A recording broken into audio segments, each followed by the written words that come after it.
नमस्कार प्यारे साथियों, स्वागत है आपका अपने YouTube channel live set centre में। दोस्तों, आज 29 मई 2022 के जितने भी महत्वपूर्ण करेंट अफेयर हैं, हम उन सारे करेंट अफेयर को आप लोगों के बीच रखेंगे। आप लोग उन करेंट अफेयर को ध्यान से पढ़िएगा। हम उन करेंट अफेयर को पूरे विस्तार से आप सभी को बताएंगे। तो चलिए चलते हैं आज के पहले प्रश्न की तरफ। परम योद्धा स्थल किस शहर में स्थित है? इसका ऑप्शन है 1 नई दिल्ली, 2 राजस्थान, 3 हरियाणा, 4 उत्तर प्रदेश। तो इसका सही जवाब है नई दिल्ली। तो दोस्तों, इस प्रश्न के बारे में हम लोग देख लेते हैं। प्रतिष्ठित राइफल और सैनिक का युद्ध हेलमेट जो इंडिया गेट पर अमर जवान ज्योति का हिस्सा था, उसे 27 मई 2022 को राष्ट्रीय युद्ध स्मारक ले जाया गया। यह 1971 के युद्ध में शहीद हुए सैनिकों का प्रतीक था। तो दोस्तों, आप लोग याद रख लीजिएगा कि परम योद्धा स्थल देश की राजधानी नई दिल्ली में स्थित है। वो भी कहाँ? राष्ट्रीय युद्ध स्मारक है उसके पास। तो चलते हैं अब आज के दूसरे प्रश्न की तरफ। किस राज्य की 26 वर्षीय कैप्टन अभिलाषा बराक भारतीय सेना की पहली महिला लड़ाकू एविएटर बनी हैं? इसका ऑप्शन है 1 केरल, 2 कर्नाटक, 3 असम, 4 हरियाणा। तो इसका सही जवाब है हरियाणा। तो आइए इस प्रश्न को विस्तार से जान लेते हैं। हरियाणा की 26 वर्षीय कैप्टन अभिलाषा बराक भारतीय सेना की पहली महिला लड़ाकू एविएटर बनी हैं।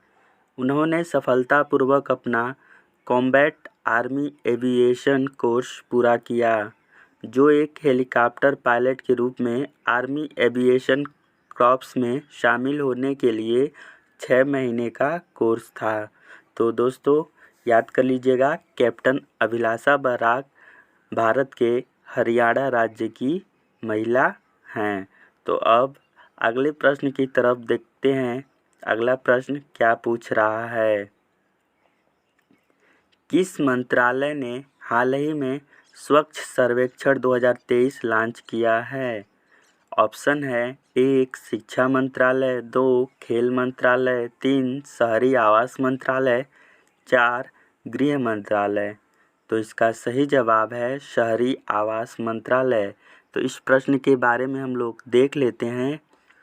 केंद्रीय आवास और शहरी मामलों के मंत्रालय ने हाल ही में स्वच्छ सर्वेक्षण 2023 लॉन्च किया है।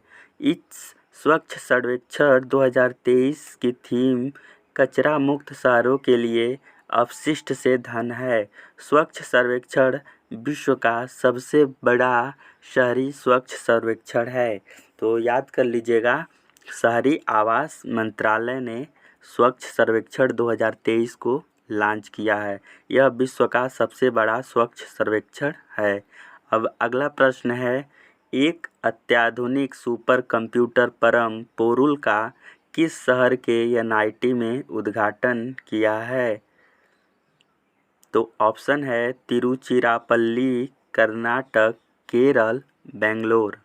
तो इसमें से सही जवाब है तिरुचिरापल्ली। तो इस प्रश्न को हम लोग थोड़ा विस्तार से जान लेते हैं। तमिलनाडु के तिरुचिरापल्ली एनआईटी में हाल ही में एक अत्याधुनिक सुपर कंप्यूटर परम पोरुल का उद्घाटन किया गया है। यह सुपर कंप्यूटर सुविधा राष्ट्रीय सुपर कंप्यूटिंग मिशन के चरण 2 के तहत स्थापित किया गया है। तो यह शहर तमिलनाडु के तिरुचिरापल्ली में स्थित है। यहाँ पर अत्याधुनिक सुपर कंप्यूटर परम पोरुल का उद्घाटन किया गया है। अब अगला प्रश्न है, भारत बांग्लादेश द्विपक्षीय नौसेना अभ्यास का कौन सा संस्करण हाल ही में शुरू किया गया है? ऑप्शन है 1 पहला, 2 दूसरा, 3 तीसरा, 4 चौथा। तो इसका सही जवाब है तीसरा। तो इस प्रश्न को हम लोग विस्तार से जान लेते हैं।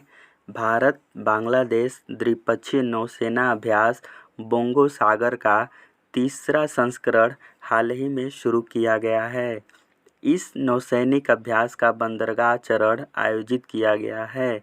इसके बाद समुद्र चरण होगा जो कि बंगाल की उत्तरी खाड़ी में आयोजित किया गया है।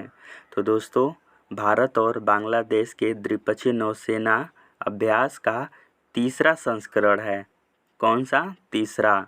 ठीक है, अब चलते हैं अगले प्रश्न की तरफ और देखते हैं अगला प्रश्न।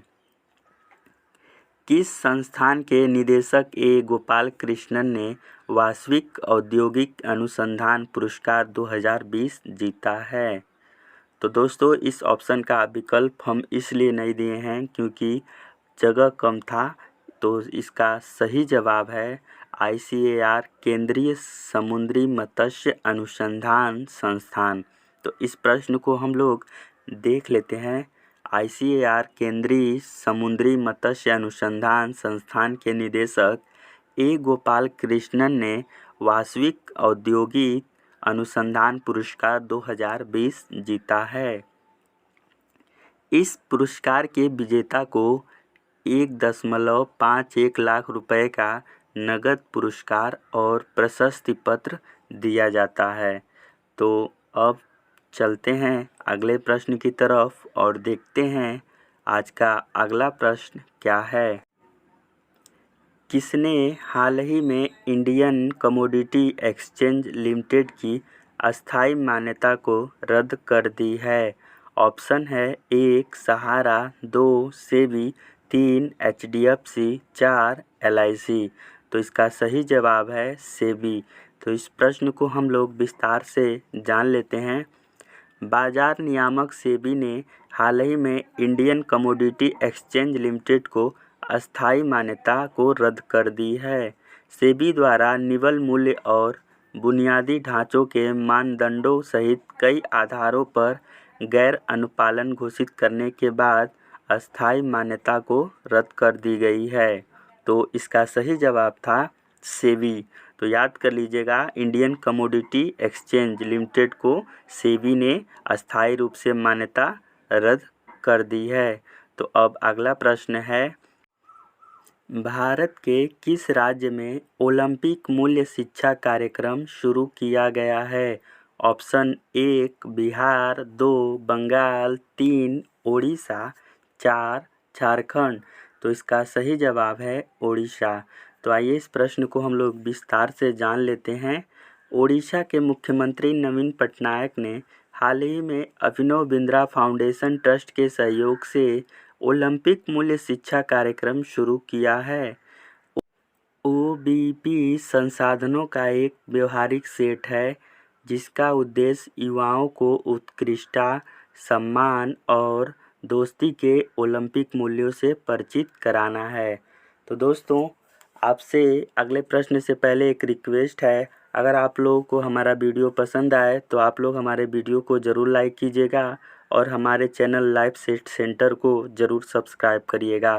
तो चलते हैं अगले प्रश्न की तरफ। कौन सा शहर अपना जैव विविधता रजिस्टर पाने वाला पहला मेट्रो शहर बन गया है?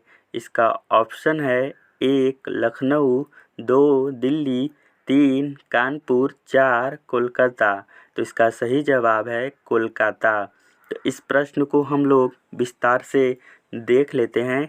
कोलकाता नगर निगम ने पीपुल्स बायोडायवर्सिटी रजिस्टर PBR जारी किया है, जिसके बाद कोलकाता अपना जैव विविधता रजिस्टर पाने वाला पहला मेट्रो शहर बन गया है। यह शहर में फूलों और जीवों की किस्मों के साथ साथ इसके भूमि का उपयोग और मानव गतिविधियों के विवरण के साथ एक दस्तावेज है। तो कौन सा शहर है दोस्तों? कोलकाता। तो इस प्रश्न को थोड़ा सा देख लीजिएगा। यह कोलकाता शहर है जो जैव विविधता रजिस्टर पाने वाला पहला मेट्रो शहर बन गया है। दोस्तों, आशा करते हैं कि आपको हमारा वीडियो ज़रूर पसंद आया है। अगर वीडियो पसंद आए तो आप हमारे वीडियो को ज़रूर लाइक कीजिएगा और हमारे चैनल को ज़रूर सब्सक्राइब करिएगा। तो मिलते हैं नेक्स्ट वीडियो में, तब तक के लिए जय हिंद।